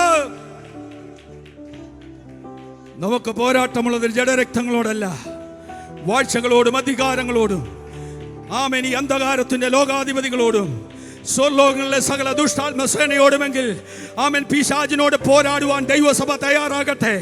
അന്ധകാര ശക്തിയോട് ഫൈറ്റ് ചെയ്യുവാൻ ദൈവസഭ തയ്യാറാകട്ടെ. നിന്റെ നന്മകളെ തടയുന്ന, നിന്റെ വഴികളെ തടയുന്ന, നിന്റെ വാഗ്ദത്തങ്ങളെ ബ്ലോക്ക് ചെയ്യുന്ന പിശാചിന്റെ ശക്തികൾ, ഇരുളിന്റെ ശക്തികൾ ഇന്ന് പകൽ യേശുവിന്റെ നാമത്തിൽ യെസ്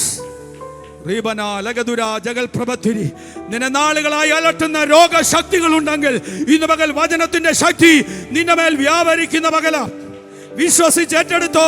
ഇന്ന് ചില രോഗികളെ ദൈവം സൗഖ്യമാക്കുന്ന ചില ആന്തരിക രോഗങ്ങൾ, ചില അലർജിപരമായ രോഗങ്ങൾ യേശുവിന്റെ നാമത്തിൽ Lord, you send your living word or touch somebody today in the name of Jesus. യേശുവിന്റെ അധികാരമുള്ള നാമത്തിൽ ചില രോഗികളുടെ മേൽ ഇന്ന് മകൾ സൗഖ്യത്തിന്റെ ശക്തി വ്യാപരിക്കട്ടെ. അടിപ്പിണരാൽ ഞങ്ങൾക്ക് വേണ്ടി വ്യാപരിക്കുന്ന പരിശുദ്ധാത്മാവിന്റെ ശക്തി. ഓ ഹല്ലേലൂയ. യേശുവിന്റെ അധികാരമുള്ള നാമത്തിൽ ചില കെട്ടുകൾ അഴിഞ്ഞു മാറട്ടെ. 18 വർഷമായി കൂനിയായ സ്ത്രീയുടെ കൂനിനെ, ആ കെട്ടിനെ അഴിച്ചു മാറ്റിയ നസ്രേനായ യേശുവിന്റെ അധികാരമുള്ള നാമത്തിൽ ഇന്ന് പകൽക്കാലം ചില പൈശാചിക ബന്ധനങ്ങളെ ആത്മാവിൽ ഞങ്ങൾ അറുത്തു മാറ്റുകയാണ്. There is victory in the blood of Jesus.